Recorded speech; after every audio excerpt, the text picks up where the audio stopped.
আপনারা জানেন বাংলাদেশের কাঁচা আম উৎপাদনে কেশবপুর একটা আদর্শ স্থান, যেখানে দেশের বিভিন্ন স্থান থেকে এই আম কিনতে আসে কেশবপুরের বিভিন্ন হাট বাজারে। প্রতি বছর এই আম কেশবপুর থেকে দেশের বিভিন্ন স্থানে যায় এবং কোটি কোটি টাকার আম কিন্তু বিক্রয় করে এই এলাকার যারা আমের সংশ্লিষ্ট যারা আছে। এই এলাকার প্রচুর আম গাছ আম্রকানন আছে, এই আম্রকাননের থেকে আম সংগ্রহ করে এক শ্রেণীর পেশাজীবীরা। সেখান থেকে সংগ্রহ করে এখানে যেসব আড়তদার আছে এই আড়তদার কাছে নিয়ে আসে। সেই আড়তদার সঙ্গে কথা বলবো এবং এই পেশাজীবী যারা আছে তাদের সাথে আমরা কথা বলবো এবং যারা এই এলাকায় আম উৎপাদন করে থাকেন, আমের বাগান করেছেন, তাদের সাথে আমরা কথা বলবো। রূপালী, বুতু বোম্বাই, গোপালভোগ, হিমসাগর। ওতে মোট গাছ আছে প্রায় 250 মতন গাছ আছে। এবছর দাম বেশি, গত বছর দাম কম ছিল কিন্তু এই বছর দাম বেশি। বুতু বোম্বাই আমি এখন জিজ্ঞাসা করলাম, বললো যে 1200 টাকা মন, তাই তো 1200 টাকা মন। আর আশ্বিনী আম আছে সেটা ওই রকম 1000 টাকা মন। আর আম্রপালি এখন বর্তমানে নেবে না, পাকলি নেবে। দাম এবার আমার মনে হয় যে আম্রপালির দাম গত বছর ছিল 75 টাকা কেজি।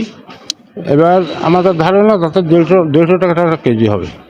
আমি আসছি মাদারীপুর থেকে, কেশবপুর বাজার। এটা এই গোবিন্দভোগ আমের জন্য আসছি। গতবারে তুলনায় এবছর আম অনেক দাম বেশি, ফলনও কম।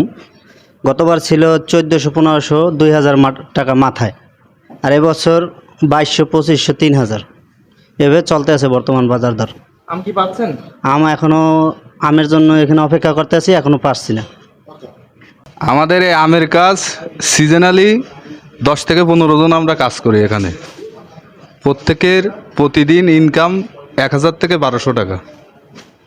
এই আম কয় মাসের সিজন? এটা 3 মাসের। এই বছর প্রচুর আমদানি কম, ফলন কম। গত বছরে এই বছর আমদানি প্রায় 60% আম নাই, 40% আম আছে এই বছর। আর এই যে আমাদের এখন বর্তমান যে কাঁচা আমটা, আমাদের এলাকার আম, এর নাম আছে, এলাকার নাম রেখেছে বুতু বোম্বাই আম। কাঁচা আম পাঠায় আমরা এগুলো ঢাকা, বিভিন্ন জায়গায়, কারণ বাজার, মিরপুর, বাইবেল, সাভার, কামারপাড়া, বিভিন্ন জায়গায় আম যায়। এলাকায় প্রচুর চাষ আমাদের কেশবপুর। আমাদের এইবার পাকা আমের এখনও সরকার অনুমতি দিয়েছে গোবিন্দভোগ, তারপর গোপালভোগ আর আছে শরীফকাশ। এই 3টে অনুমতি পাওয়া গেছে। এই 3টে আম ভাঙার এখন অনুমতি আমরা ভাঙবো। এলাকায় তো এর প্রচুর লোক খাটে, আমার ঘরেও 8-10 জন খাটে আমার ঘরে। এ তো আনুমানিক বহুত টাকা বিক্রি হয়। এই আম আমদানি প্রচুর, কিন্তু এই বছর হয় নাই। কয়েক কোটি টাকা হবে। আনুমানিক কয় কোটি টাকার আম বিক্রি হয়? আনুমানিক একটা হিসাব। 20-30 কোটি টাকার কেশবপুরের কাঁচা আম। কাঁচা আম কি দেশের বাইরেও যায় না, শুধু কেশবপুরে, ওই দেশে? এটা আমাদের দেশের চলে আর কি, বাইরে থেকে বলতে হবে না। টাকাতে হয়তো বাইরে যেতে পারে। আমরা তো আচার, বিভিন্ন আচার তৈরি করে আর কি, বিভিন্ন প্রকারের আচার তৈরি করে।